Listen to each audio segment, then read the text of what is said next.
Ice-T. Ice-T, legend, not only in hip-hop, but now in TV and movies. Dude is a legend. He made several appearances back in the day on ARSENIO. Here's one that stands out. This was at the height of the Crip blood war that was going on in the streets, not just in LA, but all over the country at this point.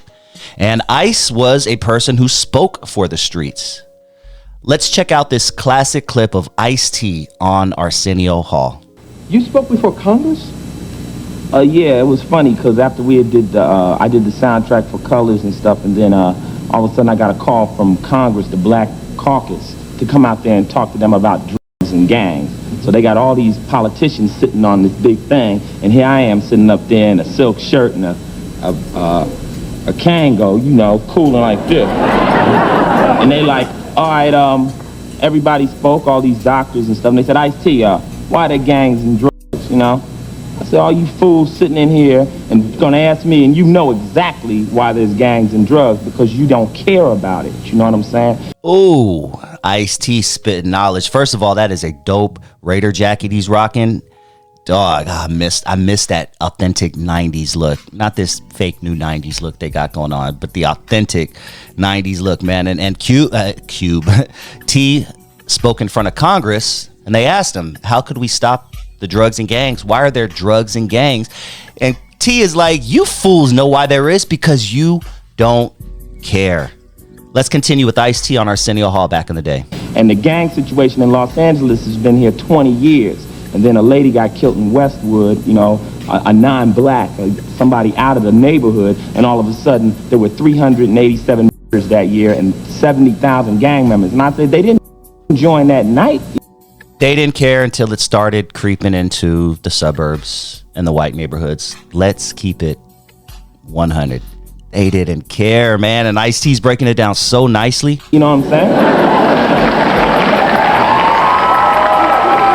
Now, you used to be a gang member, right? Well, I was involved with gangs when I went to Crenshaw High School, and when you got to that school, it was kind of like you either with us or without us.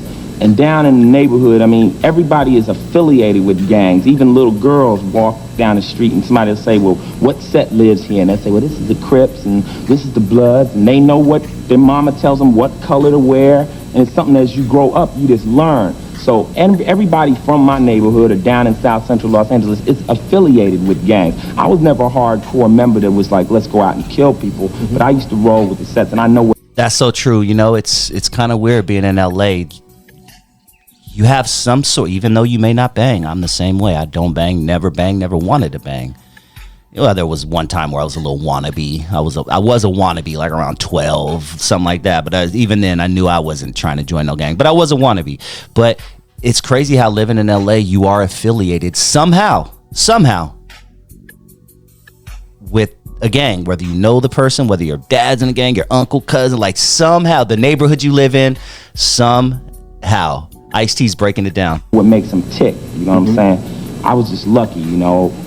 I advanced from the gang life to be a hustler. I was like, well, the gang banging wasn't making no money back in them days, so I traded my sweatshirt for a silk shirt and was shaking dice on the RTD, you know, throwing the 3 cards down, trying to learn. What y'all remember about the RTD, the Rough, Tough, and Dangerous? That was our bus system in Los Angeles, and we called it the Rough, Tough, and Dangerous. It was the RTD, Rapid Transit something or other.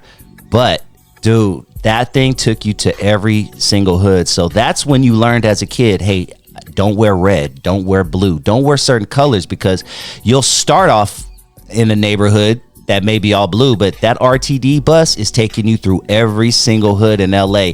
And in 2 or 3 stops, you're going to be in a Piru hood. In 2 or 3 stops after that, you're going to be in an SA hood. So it really taught you, man. The 90s taught you a lot about survival, dude, whether you are a banger or a civilian like myself. Learn how to do that and stuff. So, were you ever heavily involved in crime? Did you make a living illegally? I made a better living than most people in this audience, you know what I'm saying? And it's not really hard. I mean, half of the world is what would be considered the underworld, you know what I'm saying? You got the legal world and the illegal world. And there's crime going on right now all around, probably right here on this lot. They just don't call it the same crime that they call it on the streets. But I was involved with it, and I thought that was the only way to get paid, because there's a line that says, Here's the establishment. You can't get in. Here's the underworld. No applications. And most black young brothers get in that mode. They feel like they can't make it in this world. Woo! Ice-T, ripping the microphone the way I do. Listen close, my brothers, because I'm talking to you. The problem is we got a suicidal lifestyle when 90% of us are living foul and wild. Let's say job, you say bad joke. I'd rather jack another brother, watch the gun smoke. Come on, dog. He's breaking his own lyrics down. He's killing it. And And I was just like that. And I was out there getting paid. Then this movie called Breaking came to me. And the guy, a producer, walked in. He says, we're going to shoot this movie. You'll be our rapper. He'll be the DJ. And these will be my breakers. And I'll make $50,000, $50,000 million, right?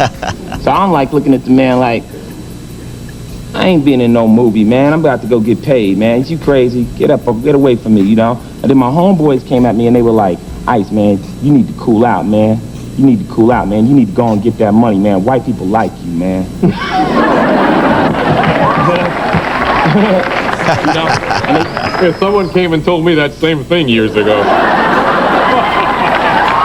See, man, Arsenio was good with the comebacks, dude. He said, somebody told me the same thing a few years ago, and he talked like a, stereotypical white guy. And look, Arsenio Hall was playing off of that, dude. I love that. It's sad, though. It's sad, though, you know? So they told me, they said I can make it. And I'm like looking at them like, man, I thought I got it made, man. And they like, no, you got a chance. And right there, that's when my whole life kind of flipped. Because I realized what we were doing really wasn't what the guys I looked up to wanted to be doing. They wanted to be sitting on our ARSENIO Hall show. Yeah. You know, they wanted... Nobody wants to hustle. Nobody... I don't care how glamorous they make it look, how glamorous these rappers make it look to hustle, and how glamorous people make it on Instagram to be a hustler. Oh, man, I'm a hustler, man. Yeah, I'm a hustler. Nobody wants to be a hustler, dog, especially when it's dealing with illegal stuff. You just don't. You know at any moment it could end. You know that no one retires after hustling illegally. You know that you're either going to be in jail, in prison, or underground. Like, that's literally... If you hustle enough and hard enough, you want to hustle hard, eventually that's what you're going to get. You're going to get a casket or you're going to get prison. And T broke that down perfectly right here. Perfectly. He said, man, most hustlers would rather be on the Arsenio Hall show. And that's the truth. But they felt they couldn't do it. And also they knew that if I had a chance to make it, then I maybe would have a chance to come back and get them.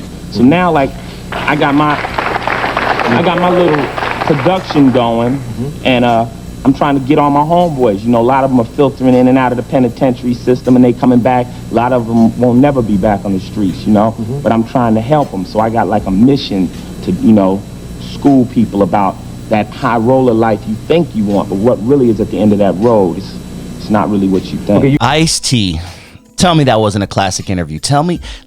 I'm literally getting goosebumps just watching this right now because I'm watching it as you all are listening to it, and I'm just watching it, and it's taking me back to such a fun time, dog. 91, 92, 93, 94, my high school years.